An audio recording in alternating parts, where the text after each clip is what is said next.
Hello friends, welcome to my channel. ఈరోజు మనం ఈ వీడియోలో డిఎస్సికి సంబంధించిన అప్డేట్స్ గురించి అయితే కంప్లీట్గా మాట్లాడతామండి. సో వీడియో స్కిప్ చేయకుండా ఎండ్ వరకు అయితే చూసే ప్రయత్నం అయితే చేయండి గైస్. మన ఛానల్కి ఎవరైనా కొత్తగా వచ్చుంటే సబ్స్క్రైబ్ అయితే చేసుకోండి. సో ప్రతి ఒక్కరికి తెలుసు ఈరోజు డిఎస్సికి సంబంధించిన పరీక్షల మొదటి రోజు అని చెప్పేసి. సో ఆల్రెడీ మార్నింగ్ సెషన్కి సంబంధించిన పేపర్ అనేది కంప్లీట్ అయిపోయింది. సో 12 గంటల వరకే.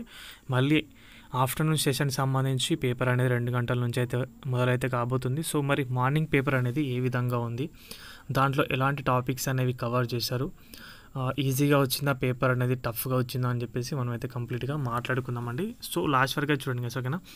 ముందుగా మనం మాట్లాడితే పేపర్ అనేది ఈజీగా వస్తే కనుక నార్మలైజేషన్ అనేది ఇప్పుడు ఆన్లైన్ టెస్ట్ కాబట్టి అయాన్ డిజిటల్స్లో ఆన్లైన్ టెస్ట్ అనేది రాశారు.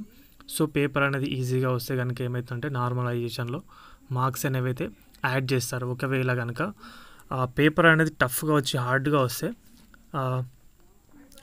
పేపర్ అనేది హార్డ్గా వచ్చి టఫ్గా వచ్చినప్పుడు నార్మలైజేషన్లో మార్క్స్ అనేవి యాడ్ చేస్తారు. ఈజీగా వచ్చినప్పుడు మార్క్స్ అనేవి నెగిటివ్ స్కోర్ అనేది చేయడం అయితే జరుగుతుంది.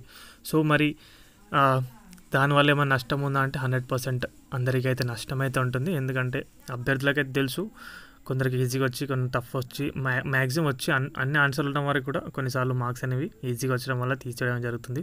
సో మరి మార్నింగ్ పేపర్ అనేది ఎలా ఉందో మనం చూసుకుంటే కనుక పేపర్కి సంబంధించి ఇంకా అప్డేట్ అయితే ఇవ్వలేదు. సో అప్డేట్ పేపర్ అనేది మన చేతికి రాగానే కనీసం జస్ట్ దానిపైన మీకైతే క్లియర్ వ్యూ అయితే మీ ముందుకైతే తీసుకొస్తాను గైస్, ఓకేనా. సో తప్పకుండా కొద్దిసేపటి తర్వాత దానిపైన ఒక అప్డేట్ అయితే చేస్తాను. వీడియోకి అయితే సిద్ధంగా ఉండండి గైస్. వీడియో నచ్చితే వీడియోకి అయితే ఒక లైక్ చేయండి. మన ఛానల్కి ఎవరైనా కొత్తగా వచ్చింటే సబ్స్క్రైబ్ చేసుకోండి. థ్యాంక్స్ ఫర్ వాచింగ్ అందరికీ. బాయ్.